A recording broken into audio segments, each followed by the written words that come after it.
हाँ माँ, मैं ले आऊंगा शकरकंदी। शकरकंदी कैसी थी? 50 रुपए की है भैया। ज्योति, ज्योति यहाँ पे क्या कर रही है?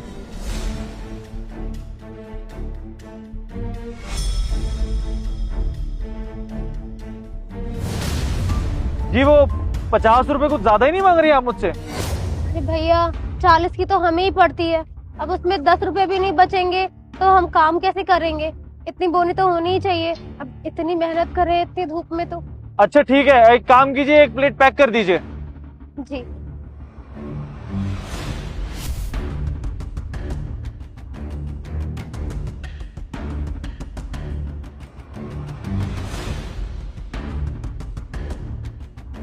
इतना 50 हो गया ना? जी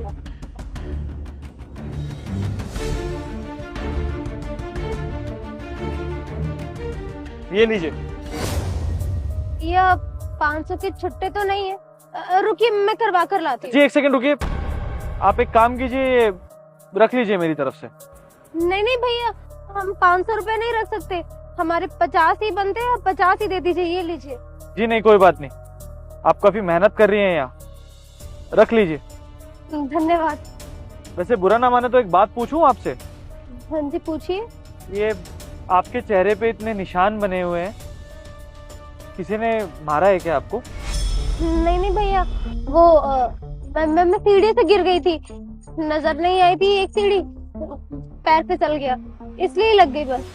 देखिए बुरा मत मानिएगा, लेकिन इतना कॉमन सेंस तो मुझ में भी है। ये सीढ़ियों से गिरे हुए निशान नहीं है, ये किसी की मार के निशान है। देखिए अगर आप कंफर्टेबल हैं तो मुझे बता सकती हैं कि आपके साथ क्या हो रहा है, कैसे हो रहा है और क्यों हो रहा है। हाँ, ये गिरने के निशान नहीं है, मेरे पति ने मारा है मुझे। पता नहीं क्या हो गया उनको, हर छोटी छोटी बात पे गुस्सा करने लगते हैं, कोसते रहते हैं, मानो जैसे मैं दुश्मन बन गई हूँ उनकी। उनकी आंखों में बस खटकती ही रहती हूँ, इसलिए हाथ उठा देते हैं। कि आपका पति आपको मारता है, लेकिन क्यों? आपसे प्यार नहीं करता क्या वो? प्यार?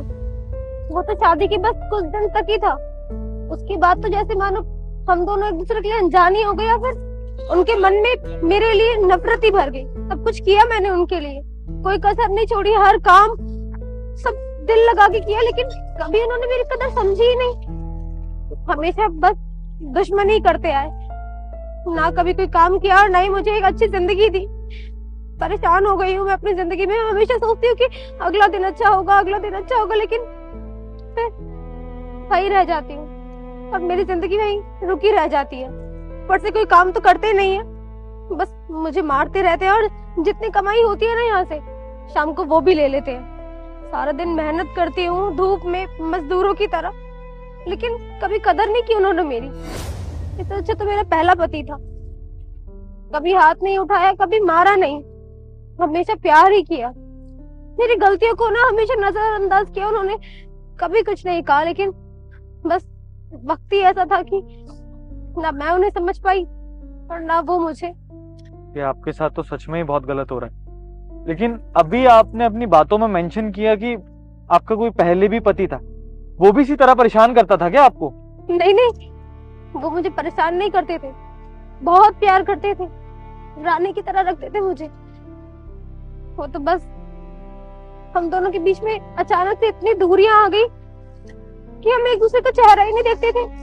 इतनी लड़ाइयां होती थी, कभी वो कुछ बोल देते थे, कभी मैं, हमेशा बहस ही होती रहती थी। और एक दिन तो ऐसा हुआ कि इतनी लड़ाई हो गई कि ना वो मेरा चेहरा देखना चाहते थे और ना ही मैं। नफरत करने लगे थे एक दूसरे से, और इसीलिए छोड़ दिया मैंने। कुछ नहीं सोचा कि आगे क्या होगा। ये पति मिला तो मुझे लगा कि प्यार करेगा, अच्छी जिंदगी होगी, लेकिन अब तो ऐसा लगता है कि जैसे कुएं से निकल के मैं खाई में ही गिर गई। जिंदगी बद से बदतर हो गई है, कुछ समझ नहीं आ रहा क्या होगा आगे। हर दिन ना बहुत पत्थर जैसा होता है, सोचती कि अच्छा होगा, लेकिन कुछ अच्छा नहीं बचा मेरी जिंदगी में, सब बर्बाद कर दिया मैंने अपने। क्या सोचती थी मैं, पता नहीं क्या हो गया मेरी जिंदगी को। लेकिन मेरे पुराने पति ने ना कभी मुझ पे हाथ नहीं उठाया, इतनी इंसानियत थी उसमें, इतना प्यार था मेरे लिए। ना ही कभी शराब पी, ना ही कभी कोई गंदी आदत नहीं थी उसके अंदर। बहुत प्यार करता था वो मुझसे, लेकिन शायद मेरी किस्मत में ही नहीं था हम दोनों का साथ। देखिए, आपके साथ जो हो रहा है बहुत गलत हो रहा है, लेकिन मुझे ऐसा लगता है कि आपको आपके पति के पास वापस जाना चाहिए, उससे बात करनी चाहिए। अभी आपने ही तो कहा कि वो बहुत प्यार करता है आपसे। हो सकता है आपकी गलतियां माफ कर दे, भूल जाए सारी बातें और आप अपनी जिंदगी में वापस चली जाए। नहीं जा सकती। बेशक अच्छा इंसान था, लेकिन क्या पता उसकी दूसरी शादी हो गई हो, वो जिंदगी में आगे बढ़ गया हो। और मैं तो सब कुछ खराब करती हूँ, और अगर दोबारा चली गई तो फिर उसकी जिंदगी बर्बाद कर दूंगी। ना यहाँ की रहूंगी और ना ही वहां की। यहाँ तो सब कुछ ही बर्बाद कर दिया, और वहां जाके भी मैं नहीं जा सकती। वो दूर है ना, कम से कम खुश तो है। मेरे साथ रहेंगे तो बर्बाद ही हो जाएंगे, मेरी किस्मत ही है इसके। जी, आपका कोई परिवार में भी नहीं है क्या? कैसे जाऊं परिवार के पास? वो तो खिलाफ थे ना कि मुझे अपने पहले पति को नहीं छोड़ना चाहिए था। और मेरी जिद इतनी बढ़ गई थी कि मैं अपने गुरूर में, अपने गुस्से में मैंने किसी को समझा ही नहीं, और परिवार को भी छोड़कर आ गई। ना अब दोस्त है और ना ही परिवार, अकेली पड़ गई हूँ। इसीलिए शायद आपको ये सब बता पा रही हूँ, क्योंकि आप अनजान है ना। यही सोच के दिल हल्का हो जाएगा कि किसी को तो अपना दुख बांट दिया मैंने। बस इसीलिए बता पा रही हूँ आपको भी। वैसे आप एक बात बताइए मुझे, अगर आपका पुराना पति आपको मिल जाता है और वो आपको माफ कर देता है, तो क्या आप उसकी जिंदगी में वापस आना चाहेंगी? अगर भगवान ने ऐसी कृपा करी ना मुझ पे, तो मैं जरूर जाना चाहूंगी। बहुत प्यार करते थे वो मुझसे, और बहुत याद आती है उनकी। बस यही सोचती हूँ कि अब किस मुंह से जाऊं उनके पास। अगर भगवान चाहते होंगे तो दोबारा मिलाएंगे, वरना कोई बात नहीं। ये जिंदगी तो चल ही रही है ना, जैसे तैसे बीत जाएगी। ठीक है ज्योति, अगर तुम चाहती हो कि मैं तुम्हारी जिंदगी में वापस आ जाऊं, तो मैं उसके लिए तैयार हूँ। नहीं, तुम यहाँ क्या कर रहे हो? और इतनी देर से तुम मुझसे बातें कर रहे हो? हाँ ज्योति, इतनी देर से एक मास्क में मैं ही तुमसे बातें कर रहा था। क्या हाल बना रखा है तुमने यार अपना। इतना सब कुछ हो रहा है तुम्हारे साथ, तुमने एक बार भी मुझे बताना जरूरी नहीं समझा? मुझसे मिलने की कोशिश नहीं की यार। चलो मैं तो ये सोच रहा था कि तुम अपनी जिंदगी में खुश हो, तुम्हारा पति तुम्हें खुश रखता है, इसलिए तुम उसके साथ रह रही हो। लेकिन अगर कोई परेशानी थी तो मुझे आके बोलना चाहिए था ना।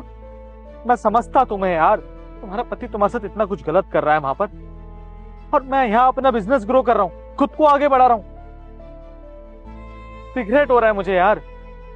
कैसे बताती यार, इतने झगड़े करती थी तुमसे, इतनी लड़ाइयाँ हुई थी हमारे बीच, तो जैसे नफरत ही हो गई थी। फिर किस मुंह से आती अपना दुख बताने के लिए? शायद तुम एक्सेप्ट ही नहीं करते इस डर से, खुद को बस ऐसे ही बांध के रख लिया और यही जिंदगी जीती रही। ज्योति देखो, तुम्हारे साथ जो भी गलत हुआ उसे तो मैं नहीं बदल सकता, लेकिन अगर तुम चाहो तो हमारी आने वाली जिंदगी सुधर सकती है। मैं सुधर गया हूँ ज्योति, मैं आज के बाद कभी तुम पे गुस्सा नहीं करूंगा, कभी तुम्हें परेशान नहीं करूंगा यार। ज्योति, जितना प्यार मैं तुमसे पहले करता था ना, अब भी उतना ही प्यार करता हूँ। रोज तुम्हारे बारे में सोचता हूँ यार, हर पल याद करता हूँ तुम्हें, लेकिन कभी हिम्मत नहीं हुई तुमसे मिलने की, तुमसे बात करने की। ज्योति, तुम्हारे आगे हाथ जोड़ के बस ये कहना चाहता हूँ कि मेरी जिंदगी में वापस आ जाओ। मैं सब कुछ ठीक कर दूंगा। आज के बाद हम लोग कभी नहीं लड़ेंगे, और मैं तुम्हारा ध्यान भी रखूंगा, तुम्हें घुमाऊंगा भी, तुम पे कभी गुस्सा नहीं करूंगा, प्रॉमिस। प्लीज एक आखिरी मौका दे दो। लेकिन सनी, तुमने दूसरी शादी नहीं की? सच कहूं तो ऐसा नहीं है कि कोशिश नहीं की शादी करने की। बहुत सारे रिश्ते भी देखे, बहुत लड़कियों से मिला, लेकिन हर किसी में तुम्हारा ही चेहरा ढूंढता था यार। तुम्हारी स्माइल, तुम्हारी बातें, एक मोमेंट पे आके समझ में आ गया था कि तुम ही मेरी जिंदगी हो यार। या तो तुम मेरी जिंदगी में आओगे या फिर कोई भी नहीं। इसलिए नहीं की शादी। तुम्हारे जाने के बाद तो यूं समझो कि मेरा वक्त थम सा गया। लेकिन कहते हैं ना, अगर तुम किसी इंसान को दिल से चाहते हो तो भगवान भी तुम्हें उससे मिला ही देता। ज्योति, मैं मानता हूं कि इस रिश्ते में हम दोनों से ही गलतियां हुई हैं, लेकिन इंसान हो यार, और इंसान गलतियों से ही सीखता है। मैंने अपनी गलतियों से सबक ले लिया है। मैं हमारे रिश्ते को एक दूसरा मौका देना चाहता हूँ, अगर तुम चाहो तो। अगर तुम चाहते हो ना फिर से साथ आ जाए तो मैं जरूर आना चाहूंगी तुम्हारे साथ। बहुत दुख देख ले यार, बहुत लड़ाइयाँ लड़ ली, लेकिन अब कुछ नहीं बोलूंगी। तुम जैसे रखोगे ना वैसे रह लूंगी। बस तुम्हारा साथ चाहिए और कुछ नहीं। भगवान ने शायद सुन ली मेरे आंसू देख लिए उन्होंने। मैं चलूंगी तुम्हारे साथ।